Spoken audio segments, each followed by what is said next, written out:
Bonjour à toutes et à tous et bienvenue sur votre chaîne d'information régionale. On est en images en 8 minutes ensemble dans cette nouvelle édition pour tout voir et tout savoir de l'actualité du jour près de chez vous. On démarre bien sûr par les prévisions météo avec un temps gris, nuageux en ce début de semaine. En tout cas en ce lundi, ça ira certainement beaucoup mieux en ce mardi avec le retour du soleil.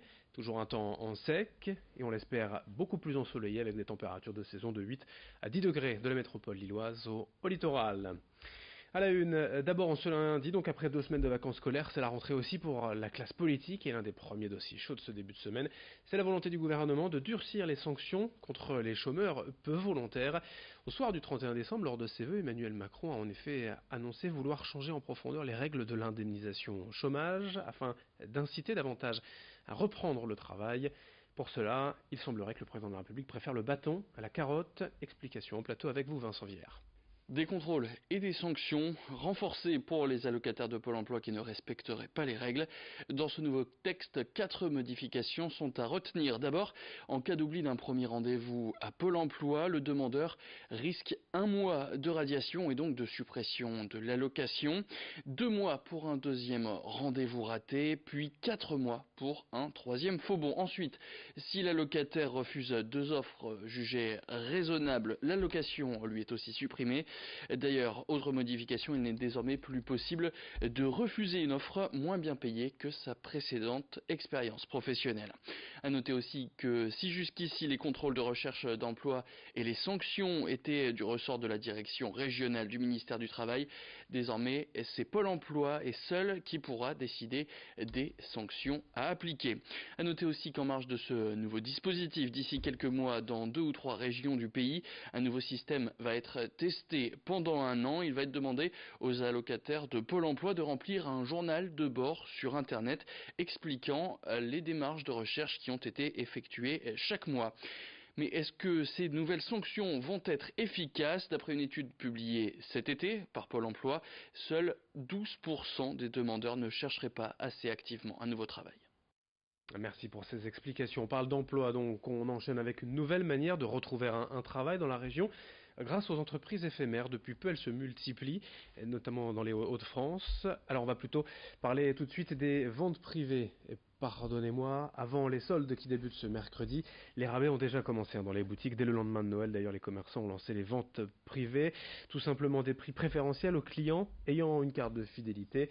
Pour les clients, justement, c'est des rabais déjà de 20 à 50% avant les soldes. À Roubaix, le centre Marc-Arthur Glen propose une offre supplémentaire dans quasiment toutes ses boutiques. Explication avec quelques-uns des commerçants et commerçantes à Roubaix au micro d'Idil Gunaï. L'avantage, c'est de commencer les soldes un peu avant tout le monde et que les clients puissent bénéficier des tailles et des articles en avant-première au final. On a énormément moins de monde que le premier jour des soldes. Donc pour moi, c'est une réelle chance pour le client de pouvoir effectivement l'accompagner dans sa recherche, le chouchouter et passer aussi du temps avec lui, contrairement à la première semaine où là, c'est difficilement gérable de passer du temps avec la cliente et surtout de satisfaire un peu sa recherche parce qu'on a énormément de passages. Il y a une bonne partie du stock qui part en vente privée et justement après pendant les soldes il y a beaucoup moins de stock parce que la plupart des gens viennent avant les soldes pour les ventes privées du coup.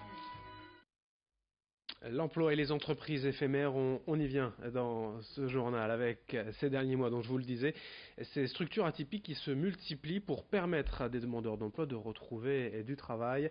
L'idée en fait c'est qu'une cinquantaine de personnes en recherche d'emploi travaillent ensemble, s'unissent pour se rechercher mutuellement du travail. Ces entreprises éphémères sont issues de la formation, de l'accompagnement avec des méthodes exclusives destinées aux participants pour les aider à se repérer sur le marché du travail, des séances en situation réelle, d'autres virtuelles pour apprendre grâce au numérique. Explications et témoignages de Valérie, une des premières à avoir retrouvé un emploi en 2 semaines au micro de Margot Sey. En fait, le but était de construire une entreprise entre plusieurs participants. On était une cinquantaine de personnes qui étaient à Pôle emploi. On nous a expliqué comment trouver un travail, comment chercher un travail, prendre confiance en soi, etc. Et ensuite, on nous a mis dans plusieurs pôles. Donc il y en avait différents. Il y avait les RH, il y avait le web, il y avait le phone call, le face-à-face, etc. Donc, on nous a formés pour travailler sur le projet de chercher un emploi. Et dans cette édition également, nous vous présentons les nouvelles stars du web dans la région, les personnes âgées de la résidence de l'hippodrome à Lambersart. Il y a quelques semaines, Audrey, une animatrice, et Gaëlle, la directrice, ont voulu montrer à quel point il est possible de vivre bien et heureux en établissement de retraite. Elles ont donc mis en scène ces retraités, ces pensionnaires, dans des parodies de clips musicaux des années 80 jusqu'au tube d'aujourd'hui.